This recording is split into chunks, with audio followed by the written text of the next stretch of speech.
ako sa DTR, precinct yung dalawa. Tanggal ka dito. Ay, Por, wala. Akin ba yan? Basta akong bahala sa'yo. Pumasok ka na dun, pumasok ka na. Ano mo yung isa? Isang oras lang. Late, tilanggal.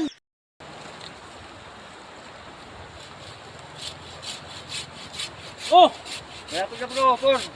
Malapit na nga. Nasaan yung dalawa? Akala ko, di ba kaya ako nagpakuha ng dalawang tao para matapos kagad to? Tawa ko nga dyan, Por, sa... Pinuha namin yan, sabi, Anak lang. trabaho ang kailangan, tapos tanghali na, wala pa.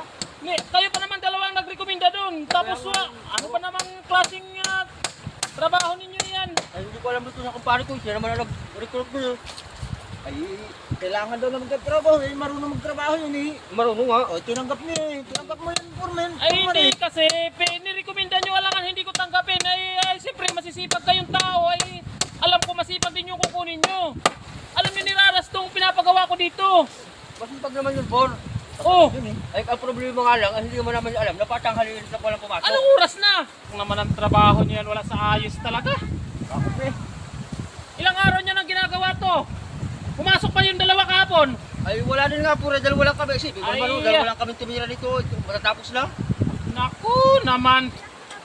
Bakit parang nakita ko sa DTR, precinct yung dalawa nyo? Birol nyo. Sino ba typekeeper mo? Oo nga. Yung typekeeper ang ano? Yan ang sinasabi ko sa inyo ha, wala kayong Ay kami, mason lang naman, mason carpenter lang kami, Foreman eh. Nako. Trabaho dito talaga wala sa ayos. Bako! Bako pa ba? Oh, Oh, boss, muna ba ka? oh, dumating ka pa. Anak ng pating talaga. Ay, maagap pa naman ay. Anong maaga? Anong oras na? Di ba alas 8 na oh? Alas 8:30 na, Por. Oh, anong oras na pasok mo? Alas 7:30. Oh, isang oras ka nang late. Tapos absent ka daw kahapon. Yan ang sinasabi ko sa inyo ha. Umalis ka na, umuwi ka na. Pumunta ka na lang ng opisina ha. Kunin mo yung sahod mo. Tanggal ka na ngayon. Ay, Por, wala. Ay, paano tumadadali? Walang kasi mahirap yung lumalaki ang ulo. Ay, Lumalaki ang ulo. Pag ganyan din lang, may trabahador nga tayo. Absent naman palagi. Tapos papasok late.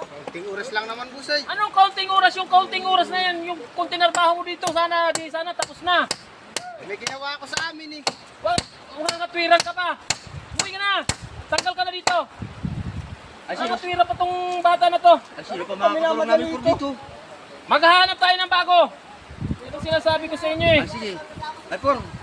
Ano? Ay, kaya hindi kami ako magtrabaho eh. Wala na tayong pako eh. Oh, sasabihin nyo kasi kagad sa akin kung anong materialis ang kulang. Ay, kararating mo lang naman kasi. Alam nga naman. Yan ang sinasabi ko sa inyo eh. Wala kasi yung bodigero mo. Tamad mag-ikot eh. Kaya nga.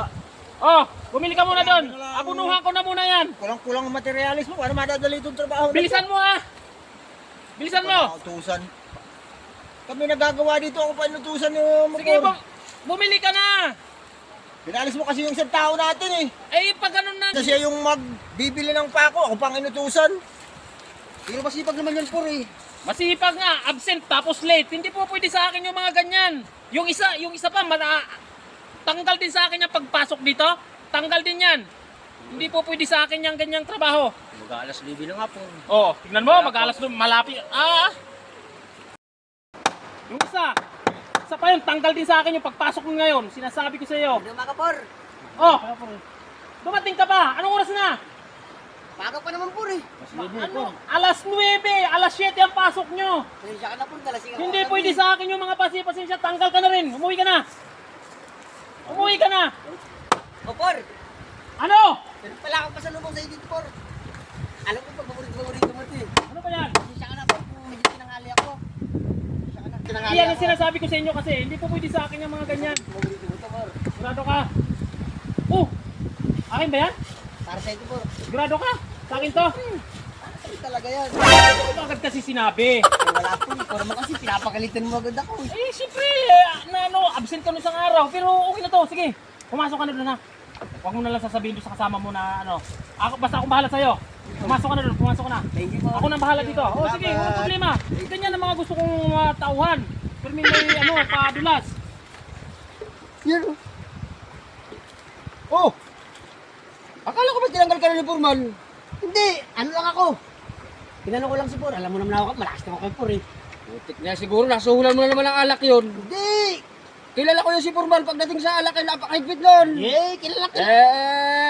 Kilala mo talaga, malakas talaga ako kay Pur. Walastik talaga yung si Purman pagdating sa alak. Ano bang kailangan kong gawin dito ngayon? Ay kahit alas 12 ka na yata pumasok, masasabi na sa labungan mo ng alak. Pwede.